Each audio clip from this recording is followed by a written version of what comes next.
love to be like, oh, but Americans aren't well traveled. They can't point out where Switzerland is on a map. Brit in America here, and I now know why Americans aren't well travelled. Trust me, they are well travelled, but there's a reason why. I've spent many months in America, like actively trying to get to as many states as possible in America, and I haven't even scratched the surface.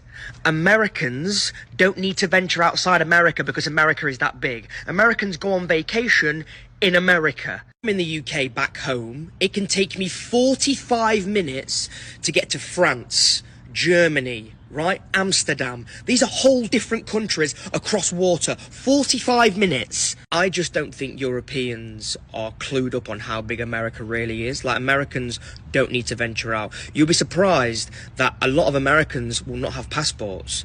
They don't need them. Every single state in America is like its own country.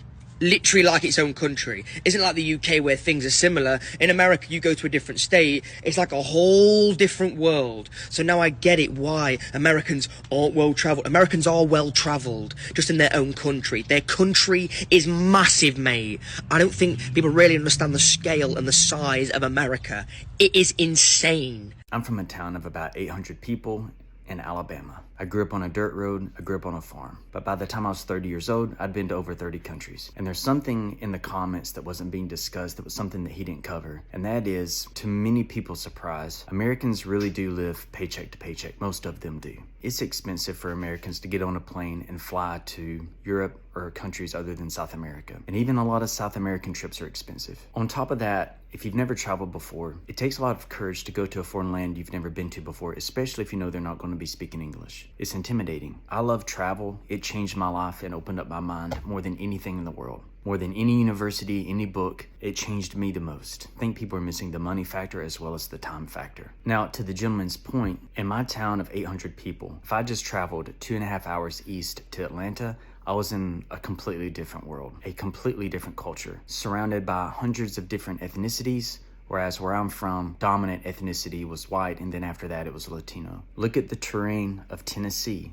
Look at the terrain of the countryside of Georgia and Alabama, and then contrast that with the terrain of Arizona. Contrast Arizona terrain and its own Midwest culture with Wyoming and Montana and Idaho. And then look at the differences between Northern California and Southern California. To a foreigner who'd never been to the United States before and saw these different places, and if you had told them that they were actually going to other countries, they would believe it. So it's much cheaper to travel to different parts of the United States. Everybody also speaks your language. You can get there by car. On road trips, you can stop at places along the way. Whereas if you're on an airplane flying across the oceans, you can't do that. So there's some variables here. When I was studying abroad in Scotland, some of the Scottish thought that the fact that Americans didn't travel much, they attributed that to arrogance. And I would just like to explain, if you're not from the United States, if you don't live in the United States, it's not arrogance, it's about time and money. Once you travel, I think you understand that humans are humans no matter where you go. We all want peace, we all want financial stability, we all want happiness. We just have different ideas about how to attain that. That was a part of the thread that wasn't being discussed, and I thought that I would chime in and share something with you that I know from experience.